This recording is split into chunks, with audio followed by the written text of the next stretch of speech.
एक मेंढक ने, दोनों मेंढकों ने और प्रयत्न किया कि हम इस गड्ढे से बाहर निकलें, और प्रयास कर रहे थे। तभी थोड़ी देर बाद दूसरे मेंढक आ गए उस गड्ढे के बाहर और देखने लगे भी क्या हुआ। अपने यहाँ भी कोई ऐसा होता है कि एक्सीडेंट हो गया तो लोग आते देखते क्या हो रहा है, तो मेंढक भी आए देख रहे थे भी क्या हो रहा है। तब उन बाहर खड़े मेंढकों ने कहा कि आप मूर्ख हो, आप लोग बाहर आने का प्रयास कर रहे हो, अब बाहर आने का प्रयास करोगे, इतने गहरे खड्डे में गए हो, अब आप बाहर आ नहीं सकते। इससे अच्छा है कि आप अंदर ही रहो, नहीं तो आप प्रयत्न करोगे, गिरोगे, आपकी कोई टांग टूटेगी, हाथ टूटेगा, आप और ज्यादा दुखी होंगे। इसलिए आप अंदर ही पड़े रहो, वहीं मरोगे तो ठीक रहेगा। तो एक मेंढक को लगा बात तो सही है, मैं इतना गहरे गड्ढे में चला गया, अब मैं बाहर तो नहीं निकल पाऊंगा, तो यहीं मरूं ये ठीक है, नहीं तो पैर टूटेगी, टांग टूटेगी, तो कौन चाकरी करेगा। उसके पश्चात जो दूसरा मेंढक था उसने अपना प्रयत्न जारी रखा, ऊपर चढ़ता, वापस गिरता, उसके हाथ पैर टूट गए, खून आने लगा, लेकिन प्रयास करते करते अंत तो गत्वा वो उस खड्डे से बाहर निकल गया। तब बाकी वाले मेंढक भी आ गए, फिर क्या हुआ, उसको पूछा भाई हमने तेरे को मना किया, तुम बाहर कैसे आ गया। तो बाद में पता चला कि वो मेंढक था, वो बहरा था, सुनता नहीं था कुछ, इसलिए वो बाहर आ गया, उसने उनकी बात सुनी नहीं। तो आपको भी, और जब आप आगे बढ़ोगे तो कई लोग होंगे जो आपको नकारात्मक बातें बताएंगे कि तू ये नहीं कर सकता, ऐसा नहीं हो सकता, लेकिन आपको नकारात्मक बातों की ओर ध्यान नहीं देना है। जो सकारात्मक बात है, जो अच्छी बातें हैं, उनकी ओर ध्यान देना, और जीवन में आगे बढ़ने का प्रयास करोगे तभी आगे बढ़ पाओगे। क्योंकि दुनिया है वो आपको आगे नहीं बढ़ने देगी। आपका अड़ोसी पड़ोसी वो कहेंगे कि आप कहोगे कि मुझे आरएस पढ़ना है, तो कहीं तेरे खानदान में कोई आरएस पढ़ा है क्या, तुम बढ़ेगा आरएस। आपको हतोत्साहित करने का प्रयास भी किया जा सकता है। इसलिए अपने को उस मेंढक की भांति जो नकारात्मक बातें हैं उनको नहीं सुनना, गलत बातों को नहीं सुनना, अच्छी बातें हैं उनको सुनना और ग्रहण करना, तो ही हम आगे बढ़ पाएंगे।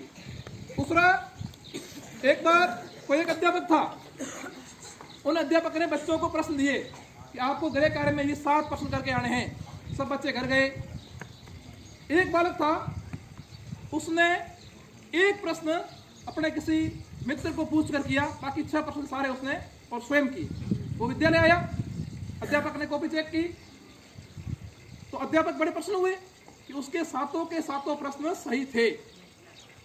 तो अध्यापक ने प्रसन्न होकर और उस विद्यार्थी को एक पेन दी इनाम में कि ये लो बेटा पेन इनाम। तब उस छात्र ने वो पेन लेने से मना कर दिया और रोने लगा। अब आपको कोई इनाम दे तो आप रोगे क्या? नहीं रो। लेकिन वो बालक रोने लगा। अब रोने क्यों लगा? क्योंकि अध्यापक ने पूछा। तब उन्होंने वापस उत्तर दिया कि गुरुजी ये 7 में से 6 प्रश्न मैंने स्वयं ने किए हैं, एक प्रश्न मैंने किसी अन्य विद्यार्थी की सहायता से किया है, यानी मैंने किसी की सहायता ली है, इसलिए मैं इस इनाम का हकदार नहीं हूं, मुझे आप दंड दीजिए, मुझे आप दंड दीजिए। अब आप कहोगे कि आप यदि गलती करते हो फिर भी छुपाने का प्रयास करते हो, तो हमारे को कभी भी, और वो जो बालक था वही बालक और आगे चलकर अपनी सत्य निष्ठा के कारण गोपाल कृष्ण गोखले के नाम से और जाना जाने लगा, जिसको गांधी जी ने अपना राजनीतिक गुरु बनाया था। तो इस प्रकार का हमारे अंदर भी होना चाहिए। यदि हमारे अंदर कोई दोष है, कोई कमी है, तो उस दोष और कमी को छुपाना नहीं, उसको दूर करने का प्रयास करना चाहिए।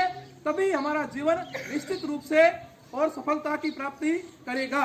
और आपको इस विद्यालय में पढ़ने के दौरान यदि हमारे द्वारा कोई कड़वी बात कही गई हो, जो आपके दिल को लगी हो, दुखी हुए हो, तो उस बात को आज यहीं इसी मैदान में छोड़ के जाना, और आपने जो यहाँ पर अच्छी बातें ग्रहण की है उन बातों को जीवन पर्यंत याद रखना, साथ में ले जाना।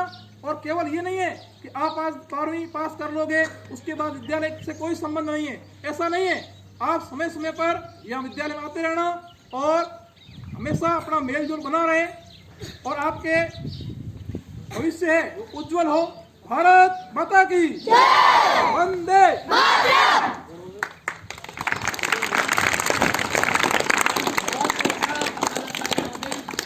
आपने हमें अच्छे उद्बोधन से लाभान्वित करवाया और इनसे अपन ने कुछ ग्रहण भी किया और आपको शिक्षा का महत्व अलग अलग एग्जाम्पल उदाहरण के तौर पे अपन को समझाया। अब हम किस और इसकी ढलान की ओर चलेंगे यह हमें तय करना है, लेकिन इस विद्यालय से आपका लगाव, आपका प्रेम हमेशा इसी तरह बना रहे। हम आशा करते हैं आप उच्च पद पर कहीं पर भी जाओगे, लेकिन हमेशा अपनी कर्मठ भूमि इनसे, जहां आपने शिक्षा यानी नींव जहाँ मजबूत होती है उसके बाद भवन का निर्माण होता है, तो आपकी नींव यहाँ से मजबूत हुई है और आप इस नींव की जहाँ आपकी मजबूती, आपने पहली शिक्षा ग्रहण की है, कई सालों से इस विद्यालय में से आप जुड़े रहे, आपने अच्छी शिक्षा प्राप्त की, इसके लिए आपका सीनियर क्लास का पूरी